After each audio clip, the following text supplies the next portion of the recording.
ஹல்லேலூயா. கர்த்தர் நல்லவர். ஆமென். அவர் கிருபை என்றும் உள்ளது. ஹல்லேலூயா. நன்றியோடு மை துதிக்கிறோம், மை ஸ்தோத்திரிக்கிறோம் ராஜா. அப்பா மை துதிக்கிறோம் ஐயா. ஆதியானவரே மை துதிக்கிறோம் ஐயா. நீர் நல்லவர் அப்பா, நீர் போதுமானவர் ஐயா. நீர் பரிசுத்தர் பரிசுத்தர் பரிசுத்தர் ஐயா. அப்பா மை துதிக்கிறோம், மை ஸ்தோத்திரிக்கிறோம் கர்த்தா. இதுவரையும் கர்த்தாவே நல்லா ஆராதிக்கவும், பாடல்களை படிக்கவும், அப்பா மை துதிக்கவும் நீர் கொடுத்த கிருபைகளுக்காக கொடான கொடி நன்றி செலுத்துகிறோம் ஐயா.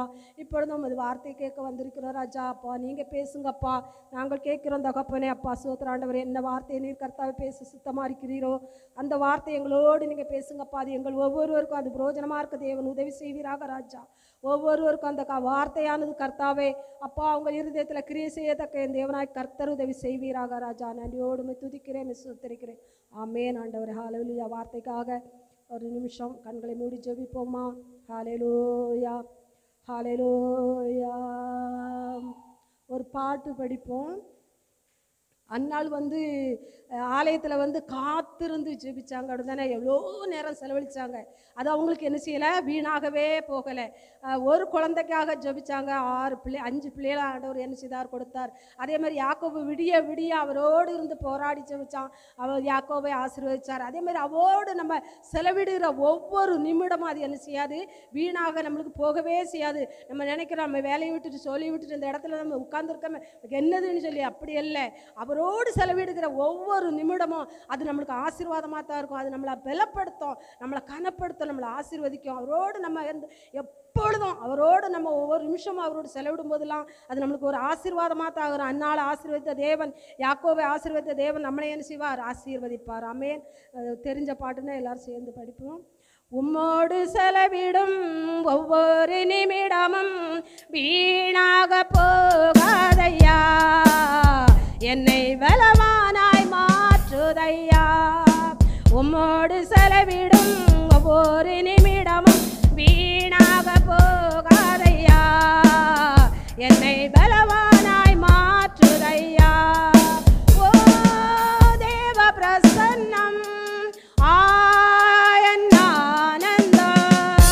ஓ தேவ பிரசன்னம் ஆனந்தம். ஆகாயம் கொண்டு செல்லுதே, நம்மை ஆகாயம் கொண்டு செல்லுதே. உம்மோடு செலவிடும் ஒவ்வொரு நிமிடமும் வீணாக போகாதையா, என்னை பலவானாய் மாற்றுதையா. வானத்திலே தூதரெல்லாம் பரிசுத்தரே என்று பணிகின்றார்களே, வானத்திலே தூதரெல்லாம் பரிசுத்தரே என்று பணிகின்றார்களே. பூமியிலே மண்ணான நான் உம் நாமம் வாழ்க என்று தொழுகின்றேன் ஐயா. பூமியிலே மண்ணான நான் உம் நாமம் வாழ்க என்று தொழுகிறேன் ஐயா. ஓ தேவ பிரசன்னம் ஆனந்தம். ஆகாயம் கொண்டு செல்லுதே, ஆகாயம் கொண்டு செல்லுதே. தாயானவள் தன் பாலனை மறந்தாலும் என்னை மறவாதவரே, தகப்பனை போல் தாயானவள் தன் பாலனை மறந்தாலும் என்னை மறவாதவரே, தகப்பனை போல் இரக்கமுள்ள பரிசுத்தரே உம்மை துதிக்கின்றேன் ஐயா. தேவ பிரசன்னம் ஆனந்தம். ஆகாயம் கொண்டு செல்லுதே, ஆகாயம் கொண்டு செல்லுதே. உம்மோடு செலவிடும் ஒவ்வொரு நிமிடமும் வீணாக போகாதையா, என்னை பலவானாய் மாற்றுதையா. ஓ இயேசுவே உம் ஆவியால் ஒரு விசையாய் என்னை நிரப்பிடும் ஐயா. என் இயேசுவே உம் ஆவியால் ஒரு விசையாய் என்னை நிரப்பிடும் ஐயா. உலகத்திலே உமக்காக நான் உயிரோடு நாள் வரையும் உழைக்கணும் ஐயா. ஓ தேவ பிரசன்னம் ஆனந்தம். ஆகாயம் கொண்டு செல்லுதே, நம்மை ஆகாயம் கொண்டு செல்லுதே. உம்மோடு செலவிடும் ஒவ்வொரு நிமிடமும் வீணாக போகாதையா, என்னை பலவானாய் மாற்றுதையா. ஆமென் ஆண்டவரே, ஹல்லேலூயா. நன்றியோடு துதிக்கிறோம், சோதரிக்கிற ராஜா. உம்மோடு செலவிடுகிற ஒவ்வொரு நிமிடமும் தகப்பனே, அது வீணாக எங்களுக்கு ஒரு நாளும் போகாது தகப்பனே. நீர் எங்களை பலப்படுத்துவீரையா, நீர் எங்களை கனப்படுத்துவீரையா, நீங்களை ஆசீர்வதிக்கிற நல்ல தகப்பனா இருக்கிறீர் ராஜா. ஹல்லேலூயா. இப்பொழுதும் கர்த்தாவே அடியாள கரத்துல தாழ்த்தி ஒப்பு கொடுத்து ஜெபிக்கிறையா. ஆசீர்வதிங்கப்பா, நீங்க என்னை பலப்படுத்துங்கப்பா, நீங்க ஸ்திரப்படுத்துங்கப்பா. ஹல்லேலூயா. அடியாளை மூடி மறைங்க தகப்பனே, நீங்க வெளிப்படுங்க ராஜா. என் மாம்சமோ சுயமோ வெளிப்படாதபடி தேவனாய் கர்த்தரீர் வெளிப்படுவீராக ராஜா. நீங்க பேசுங்கப்பா, நாங்கள் கேட்கிறோம். லிதியாவின் உள்ளத்தை திறந்த தேவன் எங்கள் ஒவ்வொருடைய உள்ளத்தையும் திறந்தருளுவீராக ராஜா. ஆமென் ஆண்டவர், ஹல்லேலூயா. நன்றி. வாசிப்போம் 1 கொரிந்தியர் 3ஆம் அதிகாரம்.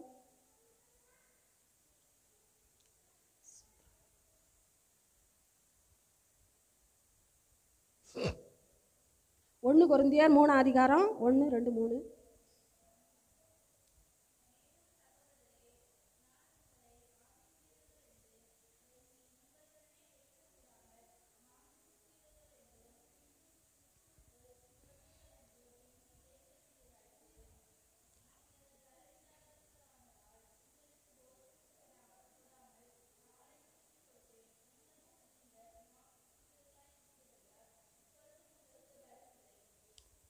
மூணையும் வாசித்துரு.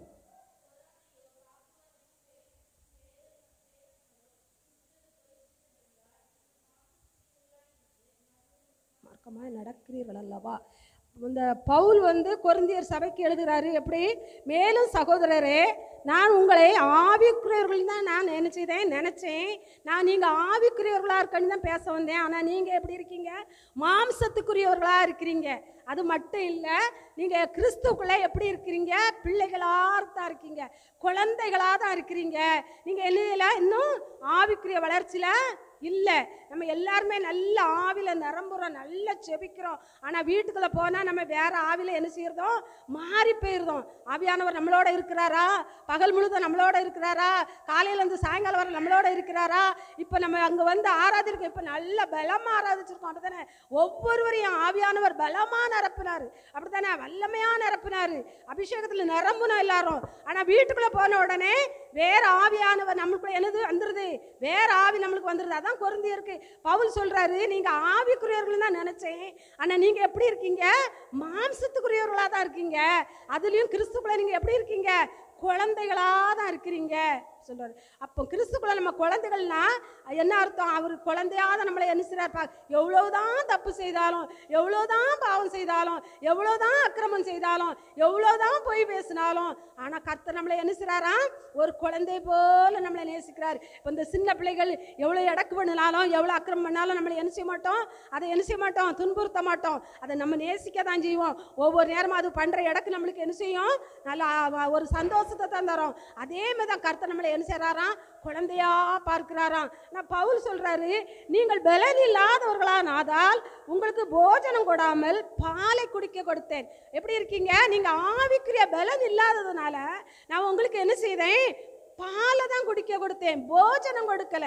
அதாவது போஜனங்கும் போது அது திட உணவு, கடக்கான உணவு.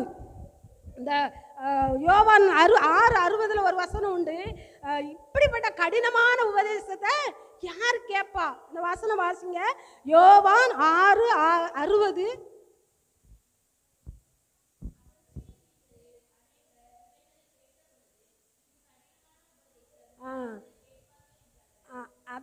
அதான் அவர் பவுல் சொல்றாரு, நீ நான் என்ன செய்யறேன்? உங்களுக்கு பாலை குடிக்க கொடுத்தேன்.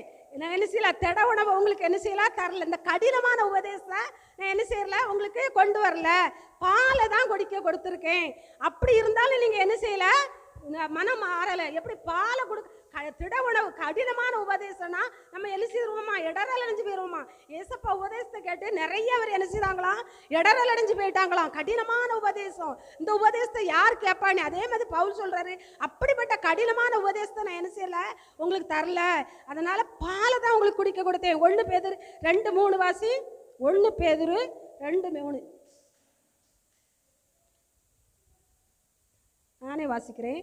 நீங்கள் வளரும்படி புதுதாய் பிறந்த குழந்தைகளைப் போல திருவசனமாகிய களங்கமில்லாத ஞானப்பாலில் வாஞ்சையர்கள். அப்போ அந்த பால் என்னதான்? களங்கமில்லாத வசனமா. பவுல் சொல்றாரு களங்கமில்லாத வசனம். இந்த வசனத்தை தான் உங்களுக்கு என்ன செய்தேன்? நான் தந்திருக்கிறேன். அந்த வசனத்துல என்னது இல்லை? களங்கம் இல்லை, பொய் இல்லை, புரட்டு இல்லை, திருட்டு இல்லை, அதுல எதுவுமே இல்லை. ஒரு கலப்படம் இல்லாத ஒரு வசனம். அதை தான் உங்களுக்கு நான் என்ன செய்திருக்கேன்? போதிச்சிருக்கேன். ஆனாலும் நீங்க என்ன செய்யற? நீங்க மாம்சத்துக்குரியவர்களாக தான் இருக்கீங்க. ஆவிக்குரிய பலன் உங்களுக்கு என்ன இல்லை? வரல. 3வது வசனம் அதான் சொல்லுது. அதன் 2வது வசனத்திலே கீழே, நீங்கள் மாம்சத்துக்குரியவர்களா இருக்கிறபடியால் இப்பொழுதும் உங்களுக்கு என்னது இல்லை? பலன் இல்லை. நீங்க அந்த மாம்சத்திற்குரியவர்களா இருக்கிறதுனால உங்களுக்கு ஆவிக்குரிய பலன் என்னது? இல்லை. ஆவிக்குரிய பலன் இல்லாததுனால 3வது வசனம் சொல்லுது, பொறாமையும் வாக்குவாதமும் பேதகங்களும் உங்களுக்குள்ள என்ன செய்து வந்துட்டு. நீங்க அதனாலதான் மாம்சத்துக்குரியவர்களா இருந்து மனுஷர்கள் நடக்கிறபடியே நாங்க என்ன செய்றாங்க? நடக்கிறீங்க. ஆவிக்குரிய பிரகாரமா நீங்க என்ன செய்யல? நடக்கல. நம்ம எல்லாருமே ஆவிக்குரிய பிள்ளைகள், அப்படிதானே? நம்ம ஆண்டவரோட பிள்ளைகள். நம்ம வெளியில போனாலே ஒருத்தர் சொல்லுவாங்க, இவங்க எல்லாம் கிறிஸ்தவங்க, இவங்க எல்லாம் ஆவிக்குரிய பிள்ளைகள், இவங்க எல்லாம் நல்லா தான் இருப்பாங்க, இவங்க பொய் பேச மாட்டாங்க, திருட மாட்டாங்க, களவு செய்ய மாட்டாங்க, தூசணம் பேச மாட்டாங்க, தெருவில் சண்டை போட மாட்டாங்க, இப்படி என்ன செய்வாங்க? சொல்லுவாங்க. அப்படி இருக்கிறோமா? அப்படி சொல்லணும். அப்போதான் ஆண்டவர் நாம என்ன செய்யும்? தூசிக்கப்படாது. நான் ஆண்டவர் பவுல் சொல்றாரு, உங்களுக்குள்ள என்னது இருக்கு? பொறாமை இருக்கு, அது வாக்குவாதங்கள் இருக்கு, சண்டை, வாக்குவாதம், எல்லாத்துக்கிட்டையும் வாக்குவாதம், கணவர்கிட்ட வாக்குவாதம், பிள்ளைகிட்ட வாக்குவாதம், மனைவி கிட்ட வாக்குவாதம், எதை சொன்னாலும் அது ஒரு வாக்குவாதம், பிரச்சனைகள், சண்டைகள். அப்போ அந்த ஆவியானவர் நம்மளுக்குள்ள இருந்தா அது என்னது? வராதான். அந்த சண்டைகளும் அந்த பேதமைகளும் அந்த வாக்குவாதங்களும் அந்த பொறாமையும் என்ன செய்யாது? நம்மளுக்குள்ள வராது. அப்போ நம்மளுக்கு எல்லாத்துக்குள்ளேயுமே பொறாமை இருக்கு. நான் எல்லாத்தையும் நான் இழந்துட்டேன், நான் அன்னைக்கு ஒயிட் ட்ரெஸ் போட்டிருக்கேன், நகையெல்லாம் கலத்திட்டேன், அதனால எனக்கு ஆசை இல்லை, எனக்குள்ள பொறாமை இல்லை சொல்ல முடியுமா? முடியாதுங்க, முடியாது. எதை பார்த்தாலும் ஒரு சின்ன சஞ்சலம் வந்துடும். எப்படி? நான் இவ்வளோதான் செபிக்கிறேன், இப்போ அவங்க எவ்வளோ அழகா செபிக்கிறாங்க, அவங்க எவ்வளோ அழகா ஆராதனை நடத்துறாங்க. இதே ஒரு பொறாமை, ஆவிக்குரிய பொறாமை எல்லா இடத்துலையும் இருக்கு. ஒரு வசனத்தை சொல்லுது, செடிக்கு அந்த பொறாமை இருந்துச்சான். செடிகளுக்குள்ள அந்த பொறாமை தான் இதுக்கு எடுத்து எழுதலை. அந்த செடிகளுக்குள்ள பொறாமை இருந்துச்சு. அப்போ பொறாமை எங்க இருக்கு? எல்லா இடத்துலையும் பொறாமை இருக்கு. நான் ஆவிக்குரியவா தான், நல்லா பிரசங்கம் பண்றேன், நல்லா ஜெபிக்கிறேன், நல்லா ஆராதனை நடத்துறேன், நல்ல ஆண்டவரோடு தான் இருக்கேன், ஆனாலும் நம்மளுக்குள்ள என்னது இருக்கு? பொறாமை இருக்கு.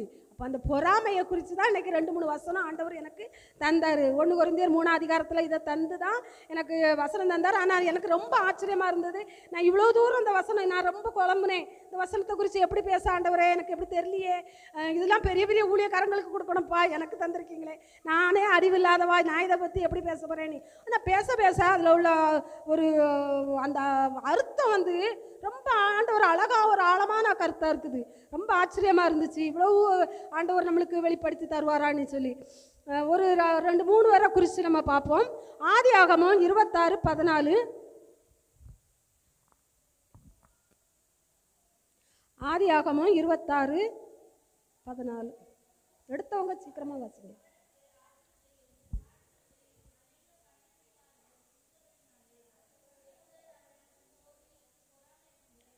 போதும். அப்போ அவனுக்குள்ள என்னது இருந்துச்சு? ஐஸ்வர்யம். அவனுக்குள்ள ஐஸ்வர்யம் பெருகிறதுனால பெலிஸ்தீன் அபிமெலேக்கு அவன் மேல என்ன செய்தானா? பொறாமை கொண்டானா. ஒருத்தருக்கு ஆசீர்வாதம் வந்தாலே அவங்க மேல என்னது வந்துருது? பொறாமை வந்துருது. அப்படிதானே? இந்த ஈசாக்கு இந்த பெலிஸ்தீன் நாட்டில் போய் இருக்கிறான். பஞ்சம், கொடுமையான பஞ்சம். அதுக்கு முந்தின வருஷம் 12, ஈசாக்கு அந்த தேசத்திலே விதை விதைத்தான். கர்த்தர் அவனை ஆசீர்வதித்ததுனால் அந்த வருஷத்துல 100 மடங்கு ஆசீர்வாதத்தை அவன் என்ன செய்தானா? பெற்றுக்கொண்டானாம். அப்போ அந்த 100 மடங்கு ஆசீர்வாதம் இந்த ஈசாக்கு வந்ததுனால இந்த பெலிஸ்தனுக்கு என்னது வந்துட்டு? பொறாமை வந்துட்டு. இதே மாதிரி தான் நம்மளுக்குள்ளேயும் நிறைய பேர் நம்ம அக்கம் பக்கத்தில் இருக்கிறவங்க வசதி வாய்ப்பு நல்லா இருக்கட்டு, அதில் ஒரு பொறாமை. நம்ம தானே இப்படி கஷ்டப்படுறோம், நம்ம தானே இப்படி இருக்கோம், நம்ம தானே ஏழ்மை கோலத்தில் இருக்கோம், நம்ம தானே இப்படி சேலை கட்டுறோம், நம்ம தானே நகை போடலை, நம்ம தானே இப்படி கஷ்டப்படுறோம், நம்ம தானே கஞ்சி குடிக்கிறோம், நம்ம நல்லா சாப்பிடலையே, அவங்க நல்லா சாப்பிட்றாங்களே, அவங்க நல்லா இருக்காங்களே, அவங்க வசதி வாய்ப்பாக ஆனாலும் அநியாயம் பண்ணுறாங்களே நானும் நல்லா தானே இருக்கிறாங்க. இந்த பொறாமை நம்மளுக்குள்ள என்ன செய்திருது வந்துடுது. இந்த அபிமெலேக்கு இந்த பொறாமை வந்ததுனால இந்த ஈசாக்கு தோன்ற துறவெல்லாம் என்ன செய்யறான், தூர்த்து தூர்த்து போட்டுட்டே வரான். ஒவ்வொரு எல்லா வசனத்திலும் எடுத்தா நேரங்கானது அவன் தோன்ற கிணத்தை எல்லாம் இந்த அபிமெலேக்கு ஆட்களை வச்சு என்ன செய்யறான், அதை தூத்துக்கிட்டே வரான், அடைச்சுக்கிட்டே வரான். இவன் ரொம்ப ஆசீர்வதிக்கப்பட்டுட்டான் அப்படி சொல்லி அவன் என்ன செய்துட்டு வரான், அடைச்சுக்கிட்டே வரான். ஆனாலும் இந்த ஈசாக்கு என்ன செய்யல, கோபப்படலை. ஈசாக்கு யார் பிள்ளை, கர்த்தரோட பிள்ளை. அவனுக்குள்ள என்னது வரல, அந்த கோபம் எரிச்சல் பொறாமை அவனுக்குள்ள வரல. இந்த அபிமெலேக்குள்ள கர்த்தரோட ஆவி இல்லாததுனால அவனுக்குள்ள அந்த பொறாமை என்ன செய்துட்டு வந்துட்டு அவன் என்ன செய்தான், தோன்ற துறவையெல்லாம் தூர்த்து போட்டுக்கிட்டே வரான். கடைசியில் அதுக்கு பிறகு பாருங்க, அந்த அந்த 29 நினைக்கி அதிலே 26ல் 29 வாசி.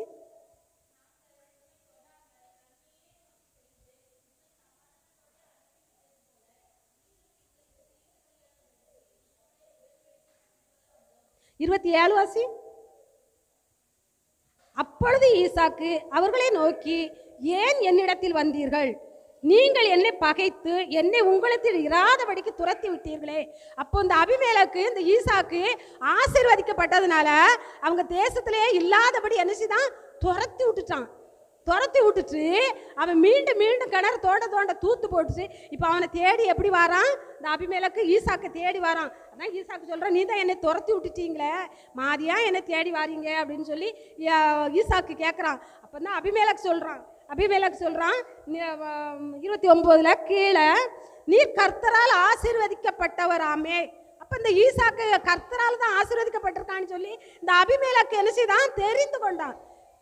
இந்த அபிமெலேக்குக்கு அவன் ஈசாக்கு மேலே பொறாமை வந்து அவனை அழிச்சிடலாம், அவனை விரட்டி விட்டுச்சோம், இனி அவ்வளவுதான், இதோட அவன் சாப்டர் க்ளோஸ்ன்னு சொல்லி என்ன செய்தான், அவனை துரத்தி விட்டான்.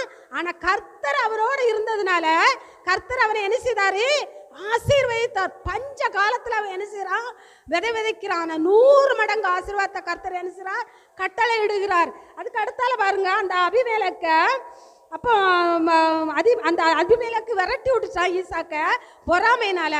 கர்த்தரோட ஆவி ஈசாக்குக்குள்ள இருந்ததுனால அவன் என்ன செய்யறான், அவர்களுக்கு விருந்து பண்ணுறான். 30வது வசனத்தில் பாருங்க, அவன் அவர்களுக்கு விருந்து பண்ணினான், அவர்கள் புசித்து குடித்தார்கள். அப்போ கர்த்தரோட ஆவி இருந்தா நம்ம என்ன செய்வோம், அவங்க நம்ம மேலே பொறாமை கொண்டாலும் அவங்கள நம்ம என்ன செய்வோம், உபசரிப்போம், அவங்கள என்ன செய்வோம், நம்ம அன்பு காட்டுவோம். அப்போ அதில் தான் நம்ம என்ன செய்யலாம், புரிந்து கொள்ளலாம் யாருக்குள்ள கர்த்தருடைய ஆவி இருக்கு, யாருக்குள்ள கர்த்தரோட ஆவி இல்லைன்னு. இந்த அபிமெலேக்குள்ள கர்த்தரோட ஆவி இல்லாததுனால அவன் பொறாமை கொண்டான், அவன் தோன்ற கிணறெல்லாம் தூத்து போட்டான், அவங்கள என்ன செய்தான், அந்த தேசத்தை விட்டே துரத்தி விட்டான்.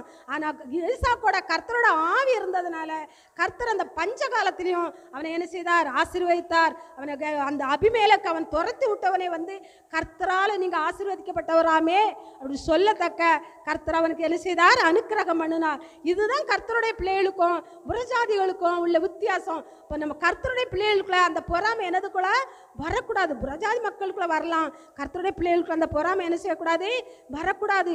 பொறாமைப்பட்டவர்களை அனுசரிக்கிறவங்க, அப்படி விருந்து செய்கிறவங்க தான் நம்ம ஆவிக்குள்ள பிள்ளைகளா இருக்கணும். 2வது ஒரு வசனம் வாசிப்போம். ஆதியாகமம் 30:1.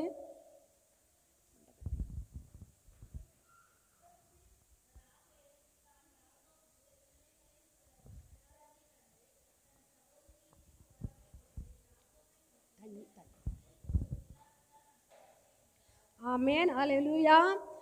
சகோதரிக்குள்ள பொறாமை பாருங்க, குழந்தை பாக்கி அவளுக்கு என்ன செய்யலாம்,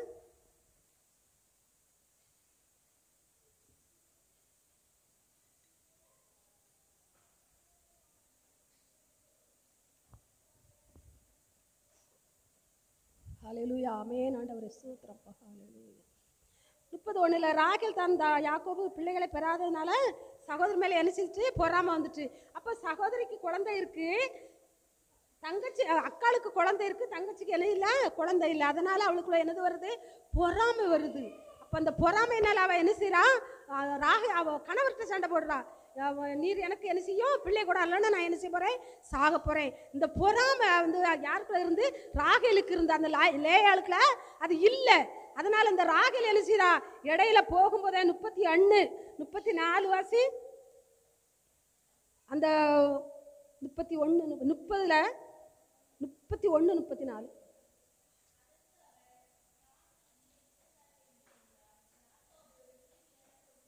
இல்லை இல்லை இல்லைம்மா, 31 34. ராகேல் அந்த சுரூபங்களை எடுத்து ஒட்டக சேணத்தின் கீழ் வைத்து அதன் மேல் உட்கார்ந்தால், லாபான் கூடாரம் எங்கும் தடவி பார்த்தும் அவளை கண்டுபிடிக்கவில்லை. அவள் தன் தகப்பனை நோக்கி, என் ஆண்டவனாகி உமக்கு முன்பாக நான் எழுந்திராத குறித்து கோபம் கொள்ள வேண்டாம். அப்போ அந்த ராகேல் என்ன செய்றா, தகப்பனுட்ட உள்ள சுரூபத்தை எடுத்துட்டு என்ன செஞ்சா வந்துட்டா. அவளுக்குள்ள கர்த்தரோட ஆவி இல்லாததுனால என்னத்தை போய் தூக்குறா, அவன் வணங்கின என்ன செய்து அந்த சுருவங்களை என்ன செய்தா எடுத்துட்டு வந்தது மட்டும் அல்ல, அவன் சேனத்துக்குள்ள கீழே ஒழிச்சு வச்சு அதுக்கு மேல உட்கார்ந்து தகப்பட என்ன செய்றா, பொய் சொல்றா. பாத்தீங்களா, அந்த பொறாமை வந்த உடனே அவ்வளோ திருட்டு வந்துட்டு, வேற என்னது வந்துட்டு, பொய் வந்துட்டு. தகப்பங்கிட்டே அவன் என்ன செய்றா, நான் எடுக்கல அப்படின்னு சொல்லி பொய் சொல்றா. ஒரு சுருவத்தை எடுத்து அவன் என்ன செய்தா, ஒழிச்சு வச்சு அவன் என்ன செய்ய பொய் சொன்னா, பொறாமை கொண்டா, களவெடுத்துக்கிட்டா, பொய் சொன்னா. இதனால அவன் என்ன செய்யல, அவங்க சொந்தமா வாங்கின கல்ற பூமிக்கு அவன் என்ன செய்யல, போய் சேரல. அவளை வந்து இடையிலே அவன் என்ன செய்யறா, இந்த யாக்கோபு இந்த ராகேல தான் அதிகமா நேசிச்சான், இந்த லேயாளை என்ன செய்தான் வெறுத்தான். ஆனால் லேயாளோட தான் கர்த்தர் என்ன செய்தார் இருந்தார். அவளுக்கு நிறைய பிள்ளைகளை கொடுத்தார். கர்த்தரால் அவள் ஆசீர்வதிக்கப்பட்டாள். அவளுக்கு நிறைய குழந்தைகளை கொடுத்து. அது மட்டும் இல்லை, ஆபிரகாமுக்கு வாங்கின அந்த சொந்த கல்ற பூமியில இந்த லேயாள் அடக்கம் பண்ணப்பட்டாள். இந்த ராகேல் வந்து என்ன செய்துட்டா, காட்டுல என்ன செய்துட்டா, மறிச்சு போயிட்டா.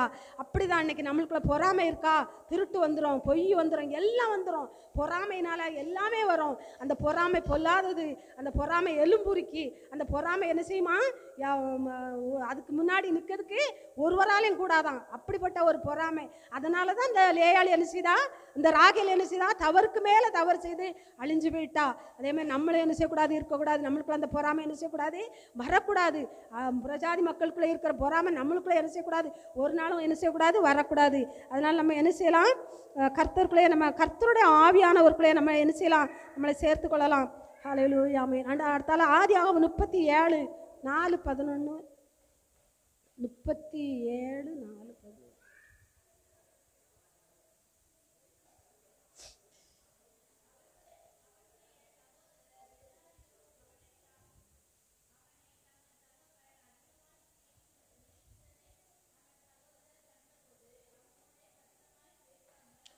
பகைத்தார்கள். பார்த்தீங்களா, தகப்பன் ஒரு கூட்டு பிள்ளைகள், அறைய பிள்ளைகள், ஆனால் லாஸ்ட்ல பிறந்தவன உடனே இவன் மேல அதிகமா பாசம் வைத்ததுனால இந்த அண்ணன் தம்பி எல்லாருமே இவன் மேல என்ன செஞ்சிட்டாங்க, பொறாமை கொண்டுட்டாங்க. தகப்பன் என்ன செய்தாரு, இவருக்கு நல்ல உடைகளை கொடுத்தாரு, நல்லா நேசிச்சாரு. அதிகமாக யாக்கோபு என்ன செய்தாரு, யோசேப்பு அதிகமாக நேசித்ததுனால இந்த அண்ணன் தம்பிக்குள்ள எல்லாத்துக்குள்ள என்னது வந்துட்டு, பொறாமை வந்துட்டு. அதில் அந்த 11வது வசனத்தை சொல்லுது, அவன் சகோதரர் அவன் மேல் பொறாமை கொண்டார்கள், அவன் தகப்பனோ அவன் சொன்னதை மனதில் என்ன செய்தான், வைத்து கொண்டான். அவன் நிறைய தப்பனங்களை காண்றான். அதை கண்டு அந்த அண்ணன்மார்கிட்டலாம் சொன்ன உடனே இவன் மேலே அதிகமான பொறாமை வந்ததுனால இவனை என்ன செய்கிறாங்க, கொலை செய்ய என்ன செய்கிறாங்க, வழி தேடுறாங்க. இந்த யோசேப்பு அந்த லேயாளுக்கு ராகேலுக்கு பிறந்தவன், இந்த லேயாளுக்கு பிறந்த பிள்ளைகள்லாம் தப்பு செய்கிறாங்க. இந்த தப்பு செய்யும்போது இந்த யோசேப்பு என்ன செய்கிறான், தகப்பன் இடத்துல போய் சொல்லிடுதான். அதில் வந்து 2வது வசனம்னு நினைக்கிறேன். ஆமாம், 2வது வசனம் வாசி, 37 2 வாசி.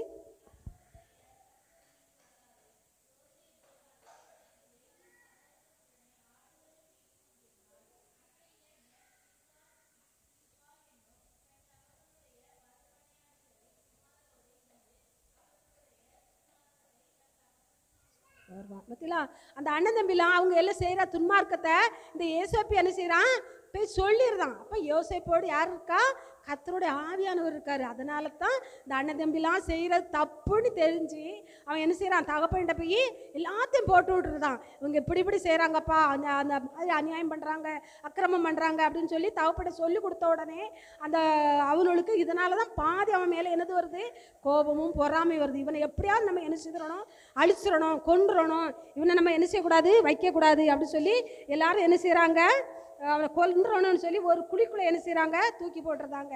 நான் அதை சொல்லிக்கிட்டே வந்துருந்தேன், வசனங்கள்லாம் வாசிக்கிறதுக்கு நேரம் வராது. அப்போ அவனை வந்து என்ன செய்கிறாங்க, ஒரு குழிக்குள்ளே தூக்கி கொண்டு என்ன செய்கிறாங்க, யோசேப்பை போட்டுருந்தாங்க. யோசேப்போடு யார் இருக்கா, கர்த்தர் இருக்கார். யோசேப்பு அண்ணன் தம்பியோட யார் இருக்கா, ஆவியானவர் இல்லை. அதனால் அவங்க என்ன செய்கிறாங்க, யோசேப்பை குழிக்குள்ளே கொண்டு தூக்கி கொண்டு போட்டுருந்தாங்க. குழிக்குள்ளே தூக்கி போட்டவனை திருப்பி தூக்கி இஸ்மவேலர் இடத்துல என்ன செய்கிறாங்க, வித்து போட்டுருந்தாங்க. இஸ்மவேலர் வித்த உடனே அவன் அங்கே கொண்டு போகிறான். கர்த்தர் அவனோடு இருந்ததுனால அவன் செய்கிற காரியங்கள் எல்லாவற்றையும் என்ன செய்தார், கர்த்தர் வாய்க்கு செய்து கொடுத்தார். யோசேப்போடு கர்த்தர் இருக்கிறதுனால அவன் காரிய சுத்தி உள்ளவனா மாறினான். அதே மாதிரி அவன் செய்த காரியங்கள் எல்லாத்தையும் என்ன செய்தார், வாய்க்கு செய்தார். அதே மாதிரி அவன் இந்த நாட்டுக்கு எகிப்துக்கு கர்த்தர் அவனை யோசேப்பை கொண்டு வந்தது நிமித்தம் அங்கே 7 வருஷங்கள் பஞ்சங்கள் வருது. நீங்கள் எல்லாருமே இதை வாசித்திருப்பீங்க. ஆதியாகமம் வாசிக்காதவங்க யார் இருக்க மாட்டேன், இந்த கதை உங்களுக்கு நல்லாவே தெரியும். அதனால யோசேப்பு என்ன செய்கிறான், அந்த ஆசீர்வாதமான நாட்டுக்கு வந்ததுக்கு பிறகு பஞ்சம் வருது. இந்த பஞ்சத்தில் இந்த 7 வருஷம் ஆகாரத்தை இவன் என்ன செய்கிறான், யோசேப்பு கர்த்தர் அவனோடு இருந்ததுனால ஆகாரத்தை சேர்த்து வைக்கிறதுக்கு பார்வோனிடத்துல சொல்லி அவன் சேர்த்து வைக்கிறான். இந்த இஸ்ரவேலர் வாழ்கிற இடத்துல பஞ்சம் வந்த உடனே இந்த யோசேப்பு இருக்கிற நாடு எகிப்து நாடு. இந்த எகிப்து நாட்டுக்கு ஈசாக்கு என்ன செய்கிறான், இந்த யாக்கோபு அவங்க பிள்ளைகளை அனுப்புகிறான். அங்கே போய் நீங்கள் என்ன செஞ்சுட்டு வாங்க, ஆகாரம் வாங்கிட்டு வாங்க அப்படின்னு சொல்லி அங்கே இவங்க என்ன செய்கிறாங்க, வராங்க. அண்ணன் தம்பி எல்லாம் எங்கே வராங்க, இந்த யோசேப்பு இருக்கிற நாட்டுக்கு வராங்க. யோசேப்புக்குள்ளே யார் இருக்கா, கர்த்தருடைய ஆவியானவர் இருக்கார். இந்த அண்ணன் தம்பிக்குள்ளே யார் இல்லை, கர்த்தருடைய ஆவியானவர் இல்லை. அதனால் அவங்க என்ன செய்தாங்க, கொல்லணும்னு தூக்கி போட்டாங்க. ஆனால் கர்த்தர் அவனை என்ன செய்தார், ஆசீர்வதித்தார். 39 வாசி, 39:2 வாசி.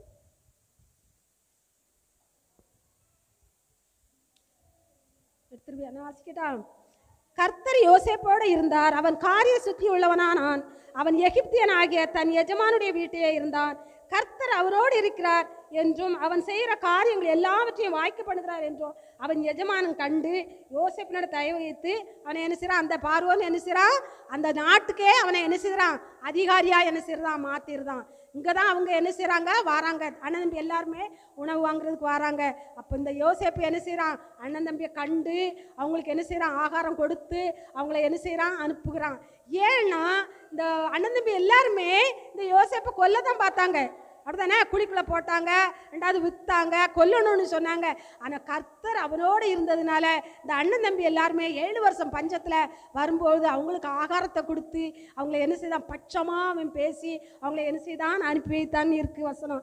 அந்த அப்போ அவனோட கர்த்தர் யோசேப்போட இருந்ததுனால அவன் என்ன செய்கிறான், அவங்கள என்ன செய்யறான், ஆசீர்வதிக்கான். அவங்களுக்கு என்ன செய்கிறான், ஆகாரத்தை கொடுக்குறான். அவங்கள என்ன செய்கிறான், சந்தோஷமாக வழி அனுப்பி வைக்கிறான். அப்போ பொறாமை யாருக்குள்ளே இருக்குது, புறஜாதி மக்களுக்குள்ளே இருக்குது. கர்த்தருடைய ஆவியானவர் இருக்கிறவங்களுக்குள்ள அந்த பொறாமை இல்லை. நம்ம இப்போ பார்த்தோம், ஈசாக்கை பார்த்தோம், அவனுக்குள்ள பொறாமை இல்லை. அபிமேலக்குள்ளே இருந்துச்சு. அதேமாதிரி லேயாளுக்குள்ளே இல்லை, ராகேலுக்குள்ளே இருந்தது. இப்போ யோசேப்புக்குள்ளே இல்லை, அவங்க அண்ணன் தம்பிகளுக்குள்ளே இருந்து. அதனால தான் யோசேப்பு என்ன செய்தான், அவங்கள என்ன செய்தான், அந்த தானியம் கொடுத்து அவங்கள நல்ல சந்தோஷமாக என்ன செய்தான், அனுப்பி வைத்து தகப்பனையும் பிள்ளைகளையும் மாறி கூட்டிட்டு வந்து இந்த பார்வோன் நாட்டில் நல்ல ஒரு தேசமாகிய தேசத்தில் அவங்களை குடியிருக்க செய்தான். அப்போ நம்ம ஆவியானவர் நம்மளுக்குள்ளே இருந்தால் நம்ம பக்கத்தில் இருக்கவங்க நம்மளோட பொறாமைப்பட்டு எந்த காரியம் செய்தாலும் நம்ம அவங்கள என்ன செய்யக்கூடாது, வெறுக்கக்கூடாது. நம்ம என்ன செய்யக்கூடாது, பொறாமைப்படக்கூடாது. நம்ம என்ன செய்யக்கூடாது, விதாண்டாவாதம் பண்ணக்கூடாது. நம்ம சண்டை போடக்கூடாது, வாக்குவாதம் பண்ணக்கூடாது. அந்த ஆவியானவர் நம்மளுக்குள்ளே என்ன செய்யணும், காலையில் அசைவாடின ஆவியானவர் நம்மளுக்குள்ள நாள் முழுவதும் இருக்கணும். அதுக்காக நம்ம என்ன செய்யணும், பிரயாசப்படணும். நம்ம ஆவியில் நிறைஞ்சிட்டு நம்ம வீட்டுக்கு போய் நம்ம சிந்தனையிலையோ எதுலையோ ஒரு ஆண்டவருக்கு பிரியமில்லாத காரியங்களை நினைச்சாலே ஆவியானவர் நம்மளுக்குள்ள என்ன செய்ய மாட்டார், இருக்க மாட்டார். அவங்க தான் இப்படி பேசுகிறாங்களே, இவங்க தான் இப்படி பேசுகிறாங்களே, நான் எப்படி கேட்டுக்கிட்டே இருக்க முடியும், கேட்டுக்கிட்டு தான் இருக்கணும். ஆண்டவர் பிள்ளைகளுக்கு என்னது உண்டு, உபத்திரங்கள் உண்டு, பாடுகள் உண்டு. பாடு இருந்தால் தான் பரலோகம் போக முடியும். உபத்திரவம் இருந்தால் தான் உறுதியாக ஆண்டவரில் நிற்க முடியும். அதெல்லாம் என்ன செய்ய முடியாது, நிற்க முடியாது. அதெல்லாம் நம்ம பரலோகம் என்ன செய்ய முடியாது, போக முடியாது. கண்டிப்பாக கர்த்தர் நம்மளோட இருக்கிறதுனால தான் நம்ம என்ன செய்ய முடியும், ஆசீர்வதிக்க முடியும். அப்போ இஸ்ரவேல் அந்த பஞ்சத்தில் என்ன செய்தாரு, அந்த மக்களை என்ன செய்தான், அந்த அண்ணன் தம்பிகளை எல்லாமே அவன் என்ன செய்தான், அனுசரித்து போய் அவங்கள என்ன செய்தான், ஆசீர்வதித்து அனுப்புனான். அல்லேலூயா, நன்றி. அதே மாதிரி எண்ணாகமம் 12:1-2 வாசிங்க. எண்ணாகமம் 12:1-2. மோசே மேலே ஆரோனும் என்ன செய்கிறான், தங்கச்சியும் என்ன செய்கிறாங்க, பொறாமை கொள்கிறாங்க.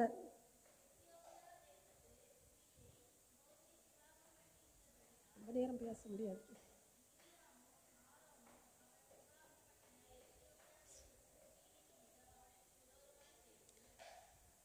பேசி கர்த்தர் மோசே சொல்லு ரெண்டாவது.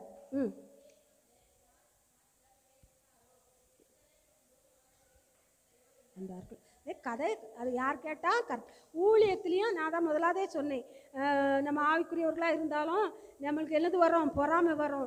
எப்படி இவங்க நல்லா ஆராதிக்கிறாங்க, அவங்க ஆண்டவர் என்னோட பேசினாருன்னு சொல்லும்போதெல்லாம் ஐயோ ஆண்டவர் நம்மளோட பேச மாட்டேங்காரு, அவங்க கூடலாம் நல்லா பேசுகிறாரே அப்படி சொல்லி நம்மளுக்குள்ள என்னது வருது, பொறாமை வருது. அதே மாதிரி தான் இங்கேயும் மோசையும் ஆரோனும் சேர்ந்து தான் ஊழியம் செய்தாங்க. அப்படி தானே? அவங்க அண்ணன் தம்பி 2 பேர், அவங்க 2 பேரும் சேர்ந்து தான் இஸ்ரேல் மக்களை அந்த எகிப்தில் போய் அவங்க அடிமைப்பட்டு இருந்தவங்கள அழைச்சிட்டு வருவாங்க. 2 பேரும் சேர்ந்து தான் ஊழியம் செய்தாங்க. இந்த அண்ணன் தம்பி கூட இந்த மிரியாம் தங்கச்சி சேர்ந்துக்கிட்டா. சேர்ந்த உடனே ஆரோனும் தங்கச்சிக்காரும் என்ன சொல்கிறாங்க, கர்த்தர் என்ன மோசை கூட மாத்திரம்தான் பேசுவாரா, என் கூட பேச மாட்டாரான்னு சொல்லி அவங்க என்ன செய்கிறாங்க, ஏளனமாக பேசுகிறாங்க. அதை கர்த்தர் என்ன செய்தாராம் கேட்டாராம். நம்மளும் அதே மாதிரி நம்ம என்ன செய்யக்கூடாது, பேசக்கூடாது. ஊழியக்காரங்களோட கர்த்தர் இருக்கிறார். அவர் என்ன செய்தார், மிரியாம என்ன செய்தார், குஷ்டரோகியா என்ன செய்தார், மாற்றி விட்டுட்டாரு. நம்ம நாவுகளை என்ன செய்யணும், அடக்கி கொள்ளணும். நம்ம பேசுகிற வார்த்தைகள் ஆண்டவருக்கு பிரியமாக இருக்கா நம்ம பார்த்து கொள்ளணும். நம்ம ஊழியக்காரங்க யாராக இருந்தாலும் சரி, ஊழியம் செய்கிறவங்க அவங்க கர்த்தருக்குரியவர்கள், கர்த்தரோடு இருக்கிறவங்க. அவங்க கேட்க மாட்டாங்க, அவங்க பேச மாட்டாங்க, அது பேசிட்டு போட்டுன்னு தான் விடுவாங்க. ஆனால் கர்த்தர் அவர் மோசை என்ன செய்யல, அவங்க பேசுகிறத மோசை கண்டுகொள்ளவே இல்லை. ஆனால் மோசை என்ன செய்தான் விட்டுட்டான். ஆனால் கர்த்தர் அவங்கள என்ன செய்தாராம், கேட்டுக்கொண்டே இருந்தாராம். கடைசியில் அந்த 13வது வசனவாசி 12:13 12:13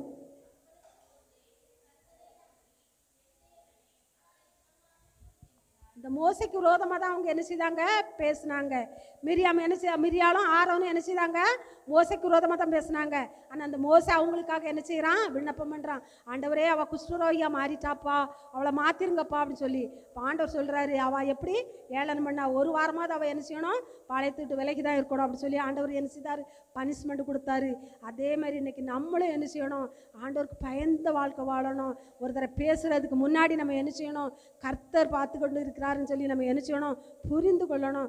நம்ம தனிமையாக தான் இருப்போம், ஒரு ரூமில் நம்ம தனிமையாக இருக்கோம், நம்ம எது வேணாலும் செய்யலாம், எது வேணாலும் பேசலாம். அப்படி இல்லை, யோசேப்பு சொன்னார்லா, நீனும் நானும் தனியாக இருக்கோம், ஆனால் கர்த்தர் ஒருவர் பார்த்து கொண்டு இருக்கிறார். அவன் அந்த கர்த்தருக்கு தான் பயந்தான். அதே மாதிரி நம்மளும் என்ன செய்யணும், கர்த்தருக்கு பயந்து என்ன செய்யணும், இருக்கணும். கர்த்தர் பார்த்து கொண்டு இருக்கிறார். பொறாமை வருதா, கர்த்தர் என்னோடு இருக்கிறார், பொறாமை எனக்குள்ள வரக்கூடாதப்பா அப்படி சொல்லி என்ன செய்யணும், 1 நிமிஷம் நம்ம என்ன செய்யணும், அதை உதறிடணும், உதறி விடணும். கோபம் வருதா, உதறி விட்டுருங்க. கசப்பு வருதா, உதறி விட்டுருங்க. ஆண்டவரே இது வேண்டாம்ப்பா, உமக்கு பிரியமில்லாத எதுவுமே எனக்கு வேண்டாம்ப்பான்னு சொல்லி நம்ம என்ன செய்யலாம், பிரியமில்லாதது எதுவுமே நம்ம என்ன செய்யக்கூடாது, வரக்கூடாது. அந்த பொறாமை என்ன செய்யக்கூடாது, நம்மளுக்குள்ள வரவே கூடாது. சரியா? கர்த்தர் நம்மளை என்ன செய்வார், ஒவ்வொரு நாளும் பார்த்து கொண்டே இருக்கிறார். நம்ம பொறாமையை உரிச்சு நம்ம 3-4 பேரை பார்த்தோம். இதில் ஈசாக்கு ஆசீர்வாதமாக இருந்ததுனால அபிமேலக்கு என்ன செய்தான், பொறாமை கொண்டான். ஆனால் அந்த அபிமேலக்குள்ள கர்த்தரோட ஆவி இல்லாததுனால அவன் என்ன செய்தான், ஈசாக்கிட்ட வரும்போது ஈசாக்குள்ள கர்த்தரோட ஆவியானவர் இருந்ததுனால அவனை ஆசீர்வதிச்சு அவனை சாப்பாடு போட்டு அனுப்பினார்.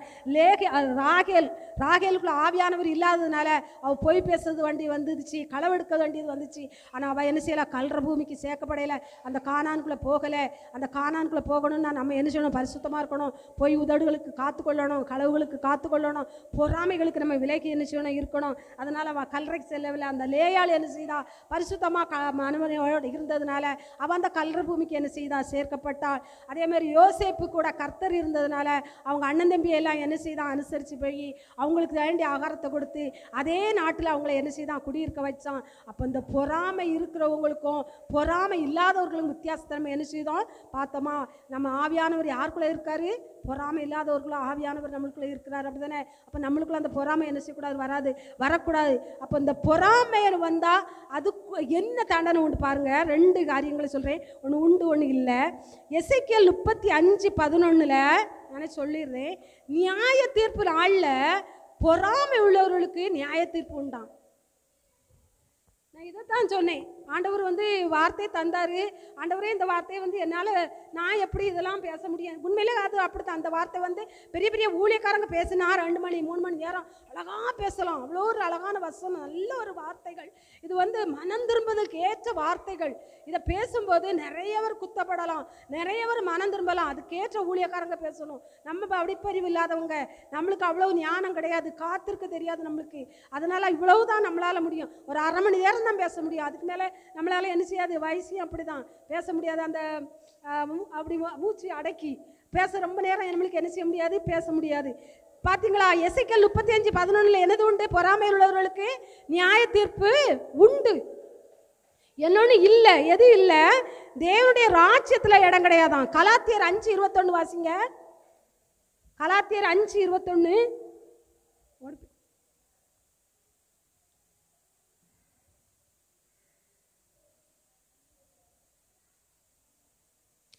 பொறாமைகள், கொலைகள், வெறிகள், களியாட்டுகள் முதலானவைகளை இப்படிப்பட்டவைகளை செய்கிறவர்கள் தேவனுடைய ராஜ்யத்தை சுதந்தரிப்பது இல்லை.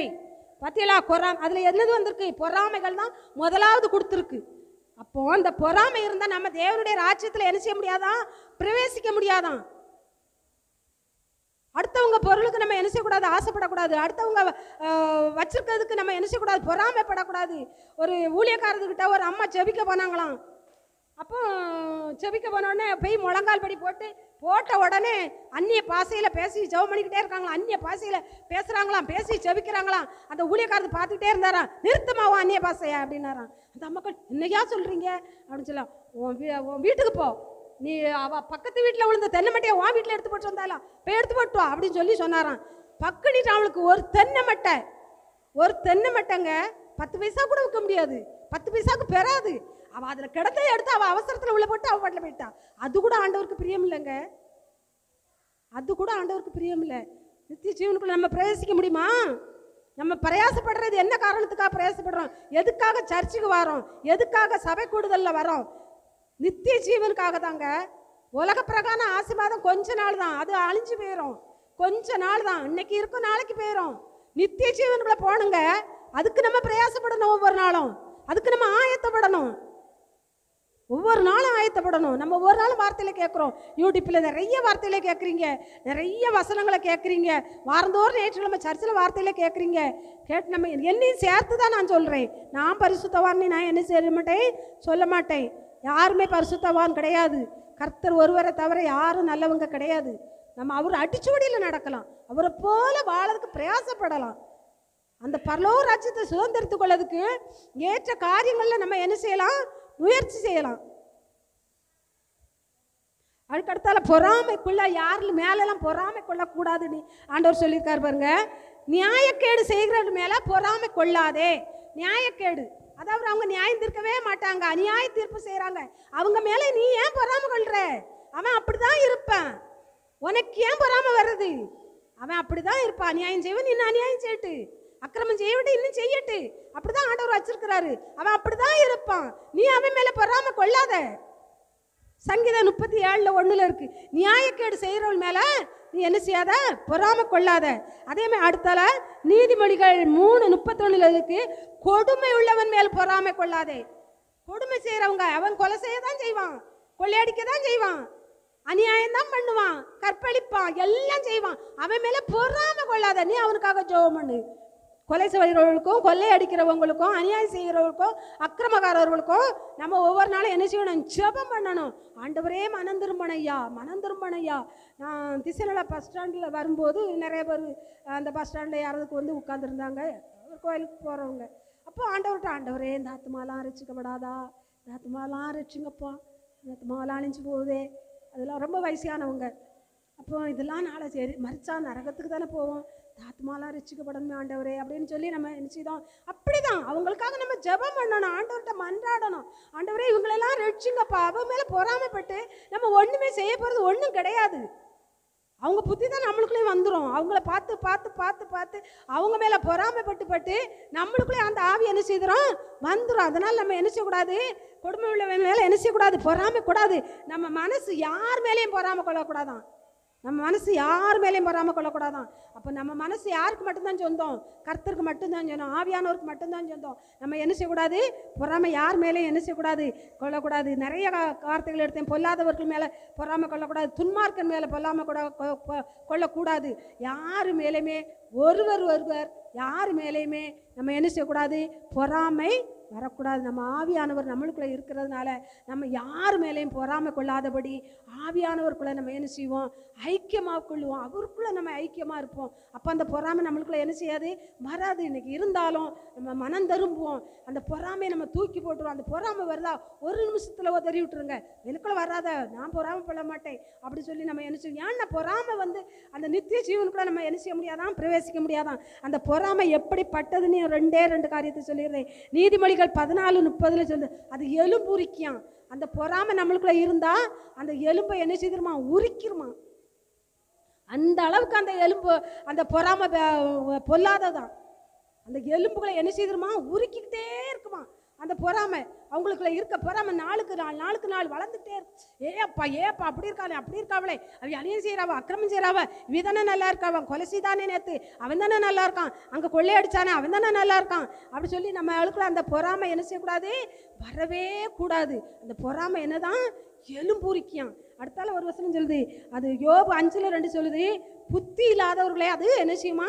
அதம் பண்ணுமா. புத்தி இல்லை, ஞானம் இல்லாமல் இருக்கிற மக்களை அந்த பொறாமை என்ன செய்யுமா? அதம் பண்ணிருமா. பொறாமை இருக்கிறவங்க அந்த புத்தி இல்லாதவங்களை, ஞானம் இல்லாதவங்களை, படிப்பறிவு இல்லாதவங்களை அதம் பண்ணி போட்டுருமா, கொலை பண்ணிருமா. அப்போ அந்த பொறாமைக்கு எவ்வளோ பெரிய சக்தி இருக்குது பார்த்தீங்களா? அது என்ன செய்யுமா? அதுக்கு அடுத்தால ஒரு வசனம் 27:4, நீதிமொழிகள் 27:4 சொல்லுது, அதுக்கு முன்பாக நிற்கிற ஒருத்தரும் என்ன செய்ய முடியாதான், அதுக்கு முன்னால் நிற்க முடியாதான். கோலியாத்து இஸ்ரேல் மக்களை ஒவ்வொரு நாளும் என்ன செய்தான்? கங்கரிச்சுக்கிட்டே இருந்தான். என்னோட யார் வாரா சண்டைக்கு போட. அவன் முன்னாடி நிற்கிறதுக்கு யாருக்குமே பலன் இல்லை. யாருமே அவங்கள சண்டைக்கு போகலை. யான்னா கோலியாத்து முன்னாடி நிற்கிறதுக்கு யாருக்குமே தகுதி இல்லைன்னு எல்லாருமே என்ன செய்தாங்க? ஒளிஞ்சுக்கிட்டு இருந்தாங்க. ஒரே ஒருத்தன் தாவீது வந்தார், அவனோட கர்த்தர் இருந்தார். அவன் பட்டு சண்டையிட்டு என்ன செய்தான்? கோலியத்தை தோற்கடிச்சான். அதே மாதிரி இந்த பொறாமைக்குள்ள முன்ன நிற்கிறதுக்கு யாருக்குமே முடியாதான். அப்போ ஆவியானவர் நம்மளுக்குள்ள இருந்தா அந்த பொறாமையை மேற்கொள்ள நம்மளால என்ன செய்யும் முடியும்? கண்டிப்பாக நம்மளால என்ன செய்யும் முடியும்? நம்ம ஒவ்வொருவரும் அந்த பொறாமைங்கிற ஆவியை நம்மளுக்குள்ள இருந்து எடுத்து போடுவோம். கர்த்தர் நம்மளை என்ன செய்வார்? ஆசீர்வதிப்பா. இன்னைக்கு யாருக்கெல்லாம் பொறாமை எனக்குள்ளே இருந்தாலும் சரி, நானும் என்ன செய்யணும்? மனம் திரும்பணும். நானும் என்ன செய்யணும்? அந்த பொறாமையை விட்டு வெளியில் வரணும். வெளியில் வந்தால் தான் நித்திய ஜீவனுக்குள்ளே நம்ம என்ன செய்ய முடியும்? பிரவேசிக்க முடியும். இந்த இடத்துல நம்ம காண்கிற கண்கள் எல்லாரையும் நம்ம பரலோகத்தில் என்ன செய்யணும்? காணணும். கண்டிப்பாக நம்ம என்ன செய்யணும்? காணணும். நல்ல ஜெபணும். கர்த்தர் நம்மளை என்ன செய்வார்? ஆசீர்வதிப்பார். ஆமென். ஜெபணும். தேவதேவனே இயேசு ராஜனே, உம்மை காணும் இருதயம் மகிழும். எனது எஜமானனே, என் மனதின் மணவாளரே, தேவதேவனே இயேசு ராஜனே, உம்மை காணும் இருதயம் மகிழும். எனது எஜமானரே, என் மனதின் மணவாளரே, என் இதய சிங்காசனத்தில் வீற்றிருக்கும் என் ராஜாவே, என் இதய சிங்காசனத்தில் வீற்றிருக்கும் என் ராஜாவே, வானாதி வானங்கள் உமக்கிருக்க என் இதயம் தானும் வீடானதோ. என்னிலே வாழ்ந்திட என்னதான் செய்தேனோ, என்னில் நீர் வாழ்ந்திட என்னதான் செய்தேனோ.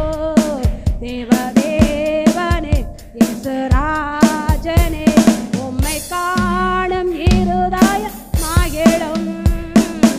எனது எஜமானரே, என் மனதின் மணவாளரே, நான் உம்மை மறந்து பிரிந்திட்ட போ நினைத்து நினைத்து ஏங்கினீரே.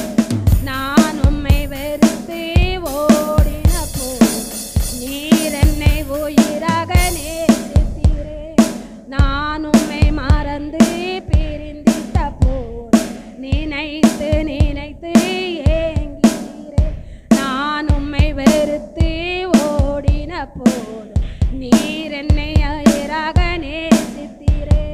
இதுதான் இயேசுவே உன் அநாதி சிநேகமோ, இதுதான் இயேசுவே உம் அநாதி சிநேகமோ. தேவதேவனே இயேசுராஜனே உம்மை காணும் இருளாய் மகிழும் எனது எஜமானரே, என் மனதின் மணவாளரே. நான் உம்மை உயிராய் நேசிப்பதை நீர் என்னை அதிகமாய் நேசிக்கின்றீர். நான் உம்மை உயிராய் நேசிப்பதை நீர் என்னை அதிகமாய் நேசிக்கின்றீர். பாவியில் நான் பெரும் பாவியாய் பாசமாய் உயிரையே கொடுத்தீரே. பாவியில் நான் பெரும் பாவியாய் பாசமாய் உயிரையே கொடுத்தீரே. இதுதான் இயேசுவே உம் அன்பின் எல்லையோ, இதுதான் இயேசுவே உம் அன்பின் எல்லையோ. தேவதேவனே இயேசுராஜனே உம்மை காணும் இருதயம் மகிழும் எனது எஜமானரே, என் மனதின் மணவாளரே, எனது எஜமானரே, என் மனதின் மணவாளரே. ஆமென் ஆண்டவரே, ஹல்லேலூயா. நன்றியோடு துதிக்கிறோம் ஐயா, மிசோத்தரிக்கிற ராஜா. அப்பா துதிக்கிறோம் ஐயா, நீ நல்லவர் ஆண்டவரே, நீ பரிசுத்தர் ஆண்டவரே. அப்பா துதிக்கிறோம் ஐயா, ஆவியானவரே துதிக்கிறோம் ஐயா. நேரம் கர்த்தாவே மது வார்த்தையை நாங்கள் கேட்டோம் ராஜா. ஆமாண்டவரே, நீர் பொறாமை அப்பா சோத்ரா நித்திய ஜீவன்களை பிரவேசிக்க முடியாதுன்னு சொல்லியிருக்கீங்கப்பா. அது நியாய தீர்ப்பு நாட்கள் அது உண்டுன்னு சொல்லியிருக்கீங்கப்பா. அதற்கு நியாய தீர்ப்பு உண்டுன்னு சொல்லியிருக்கீங்கப்பா. பொறாமை உள்ளவர்களுக்கு நியாய தீர்ப்பு உண்டுன்னு சொல்லியிருக்கீங்கப்பா. பொறாமை உள்ள நித்திய ஜீவன்களை பிரவேசிக்க முடியாதுன்னு சொல்லியிருக்கீங்கப்பா. அப்பா நாங்கள் அதை உணர்ந்தவர்களா தகப்பனே. ஆவியானவரே உமது வருகை வெகு சீக்கிரம் ஐயா. எங்களுக்குள்ள இருக்கிற பொறாமைகள் எல்லாவற்றையும் என் தேவனாய் கர்த்தர் இந்த நிமிஷத்துல எங்களுக்குள்ள இருந்து நீங்க எடுத்து போட்டுருங்கப்பா. எங்களை ஆசீர்வதிங்கப்பா. உம்மை போல மாற்றுங்க ஐயா, உம்மை போல மாற்றுங்க தகப்பனே. உம்மை போல ஒரு தேவன் இல்லை ராஜா. உம்மை போல எங்கள் ஒவ்வொருவரையும் மாற்றுவீராக ராஜா. மாற்றி ஆசீர்வதிங்கப்பா. வந்திருக்க பிள்ளைகள் வந்தவனா போகாதபடி என் தேவனாய் கர்த்தர் தகப்பனே ஆசீர்வதித்து அனுப்பும்படி ஆட்சேபிக்கிறேன் ஐயா. உமது வார்த்தையை கொடுத்திருக்கீங்கப்பா. என்படி நடக்க கிருபை கொடுங்கப்பா. ஒவ்வொருவரையும் ஆசீர்வதிங்கப்பா. ஒவ்வொருவரும் கர்த்தாவே ஆவிக்குரியவர்களா ஜீவிக்க ஈசாக்கை போல அப்பா சோத்திர ஆண்டவரே, யோசேப்பை போல லேயாளை போல ஹல்லேலூயா வாழத்தக்க கிருபையில கொடுங்க ராஜா. அவங்களுக்குள்ள ஆவியானவர் இருந்தார். அவங்க அநியாயம் பண்ணவில்லை, அக்கிரமம் பண்ணல ஏசப்பா. அநியாயம் அக்கிரமம் பண்ணினவர்களை ஆசீர்வதிச்சாங்கப்பா, உணவு கொடுத்தாங்கப்பா, ஆசீர்வதிச்சு அனுப்புனாங்க தகப்பனே. அதுபோல நாங்கள் ஒவ்வொருவரும் ராஜா ஆவிக்குரிய வாழ்க்கையில நாங்கள் அப்பா பலனுள்ளவர்களா இருக்கணும் ராஜா. ஆமென் ஆண்டவரே, நன்றியோடு துதிக்கிறோம் சோதரிக்கிறோம் கர்த்தாவே. ஆசீர்வதிங்கப்பா, பலப்படுத்துங்க அந்த ஊழியத்தை நீங்க ஆசீர்வதிங்க. இன்னும் கர்த்தாவே அநேக ஆத்துமக்களை கொடுங்க தகப்பனே. ஆலயத்தை பெருசா நீங்க கட்ட வச்சிருக்கீங்கப்பா. ஆலயம் நிரம்பி வெளியத்தக்க ஆத்துமக்களை கொடுங்க ஐயா. அது எங்கள் கண்கள் காணணுமே ராஜா. என் தேவனாய் கர்த்தர் உதவி செய்வீராக ராஜா. ரட்சிக்கப்படாத ஒவ்வொரு ஜனங்களையும் கூட்டி சேருங்க தகப்பனே. மே மாசம் இருக்கிற கன்வென்ஷன் கூட்டத்தை உங்க கரத்துல தருகிற ஐயா. என் தேவனாய் கர்த்தர் ஆசீர்வதிங்கப்பா. ஹல்லேலூயா. கொண்டு வருகிற ஊழியக்காரரை வல்லமையாடுத்து பயன்படுத்துங்கப்பா. ஆத்துமாக்கள் ரட்சிக்கப்படணும் ஐயா. கன்வென்ஷன் கூட்ட ராஜா நாங்கள் குதூகலமா கொண்டாடுகிறதுக்கு அல்ல ராஜா. ஆமென் ஆண்டவரே, நாங்கள் 3 நாளும் சந்தோஷம் கொண்டாடுகிறதுக்கு அல்ல ஆண்டவரே. ஆத்துமாக்கள் ரட்சிக்கப்படணும் ஐயா. ஆத்துமாக்கள் ரட்சிக்கப்படணும் ஐயா. ஆமென் ஆண்டவரே, ஒரு நாளைக்கு 2 ஆத்துமா கொடுங்கப்பா. ஒரு 3 நாளைக்கும் ஒரு 6 ஆத்துமாவாவது ரட்சிக்கப்படட்டும் ஐயா. அது பரலோக சந்தோஷப்படும் தகப்பனே. ஆத்துமாக்கள் ரட்சிக்கப்படணும் ஐயா. ஆமென் ஆண்டவரே, என் தேவனாய் கர்த்தர் தகப்பனே. ஹல்லேலூயா. 3 நாள் கன்வென்ஷன் கூட்டத்திலையும் என் தேவன் தகப்பனே மகிமைப்படுவீராக ராஜா. இந்த இடம் அசையணும் தகப்பனே. இந்த இடம் அசைக்கப்படணும் தகப்பனே. இந்த கிராமம் அசைக்கப்படணும் தகப்பனே. பக்கத்தில் உள்ள கிராமங்கள்ல அசைக்கப்படணும் தகப்பனே. ஹல்லேலூயா ராஜா. ஒவ்வொரு கிராமமும் உமக்கு சொந்தமா மாறணும் தகப்பனே. ஹல்லேலூயா. நன்றி ராஜா, நன்றி அப்பா. என்ன நோக்கத்தோடு இந்த சபையை கொண்டு வந்தீங்களோ அந்த நோக்கம் நிறைவேறணும் தகப்பனே. இந்த கிராமத்துக்காக இந்த சபையை கொடுத்திருக்கீங்கப்பா. இந்த கிராமத்து மக்கள் ஆண்டவரே ஒரு ஆத்துமா கூட நரகத்துக்கு போகக்கூடாது ஆண்டவரே. ஆண்டவரே ஒவ்வொரு ஆத்மாவும் பரலோகத்தில் வந்து சேரணும் தகப்பனே. அப்பா உம்மை துதிக்கிறேன் ராஜா, உம்மை சோத்தரிக்கிறேன் ராஜா, நன்றி செலுத்துறேன்ப்பா. ஹல்லேலூயா, நன்றியோடு உம்மை துதிக்கிறேன், சோத்தரிக்கிறேன். ஹல்லேலூயா. இப்பொழுதும் கர்த்தாவே கொடுக்குற ஆகாரத்தை உமது கரத்தில் ஒப்பு கொடுத்து ஜெபிக்கிறேன் ஐயா. ஆகாரத்தை ஆசீர்வதிங்கப்பா. இதை புசிக்கிற பிள்ளைகள் கர்த்தாவே பலகீனம் இருந்தாலும் அந்த பலகீனம் நீங்கி போன ராஜா. இது நீங்க கொடுக்கிற ஆகாரம் தகப்பனே, அது அவங்கள புஷ்டி உள்ளவர்களா மாற்றணும் தகப்பனே. ஆகாரம் கர்த்தாவே வயிற்றுக்கல்ல தகப்பனே, அது ஆத்மாவுக்கும் ஆண்டவரே சோத்ராண்டவரை புரோஜனமா இருக்கட்டும் தகப்பனே. அப்பா சோத்ராண்டவரே ஹல்லேலூயா. இடத்துல வந்தது நல்லது என்று ஒவ்வொருவரும் கண்டுகொள்ளத்தக்க என் தேவனாய் கர்த்தர் கிருபை பாராட்டுவீராக ராஜா. ஹல்லேலூயா தகப்பனே, நன்றி ஆண்டவரே. 1ஆம் தேதி 2ஆம் தேதி 3ஆம் தேதி உங்க கருத்துல ஒப்பு கொடுத்துறோம். நீங்க ஆத்துமக்களை கொண்டு வாங்க, ஊழியக்காரதை நீங்க வல்லமையா கொண்டு வாங்க. இந்த அசைக்கப்படணும், ஆசீர்வதிக்கப்படணும் தகப்பனே. கொடுக்குற ஆத்துமக்களை எழுப்பி கொடுங்க தகப்பனே. அநேக ஆத்துமக்கள் ராஜா, நானும் இந்த கூட்டத்துக்காக ஏதாவது தருகிறேன்னு சொல்லி கர்த்தாவே ஒவ்வொருவரும் முன் வந்து கொடுக்கத்தக்க என் தேவனாய் கர்த்தர் உதவி செய்வீராக ராஜா. இது உமது ஊழியம் தகப்பனே. நீர் ஐஸ்வர்ய சம்பனர் ஐயா. ஆமென் ஆண்டவரே. கடன் வாங்கி இந்த ஊழியத்தை செய்யக்கூடாது ராஜா. ஹல்லேலூயா. நன்றி ஆண்டவர். ஒத்த ரூபா கூட தகப்பனே கடன் வைக்க கூடாதப்பா. ஆமென் ஆண்டவரே. கன்வென்ஷன் கூட்டத்தை நடத்தி மீதி எடுக்க என் தேவனாய் கர்த்தர் உதவி செய்வீராக ராஜா. நன்றியோடு மே துதிக்கிறேன், சோதரிக்கிறேன். ஆசீர்வதிங்க, பலப்படுத்துருங்க. அடியாளையும் திருக்கரங்களை தாழ்த்தி ஒப்பு கொடுக்குறேன் ஐயா. ஆசீர்வதிங்க, பலப்படுத்துறா. போக்கிலே வரத்தில் உங்கள் காரம் கூட இருக்கட்டும் ஐயா. பலவீனங்களெல்லாம் நீக்கி போட்டு ஆசீர்வதிப்பீராக ராஜா. துதி கன மகிமை எல்லாம் உமக்கே செலுத்துகிறோம். இயேசுவின் நாமத்தினால் ஜெபிக்கிறோம் ஜீவனான நல்ல பிதாவே, ஆமென். எல்லாரும் சொல்லுவோமா, சேர்ந்து சொல்லுவோமா? என் ஆத்துமாவே கர்த்தரை சோத்ரி, என் முழு உளமே கர்த்தருடைய பரிசுத்த நாமத்தை சோத்ரி. என் ஆத்துமாவே கர்த்தரை சோத்ரி, கர்த்தர் செய்த சகல வாரலை மறவாதே. ஆமென். ஹல்லேலூயா, ஹல்லேலூயா, ஹல்லேலூயா. ஆமென்.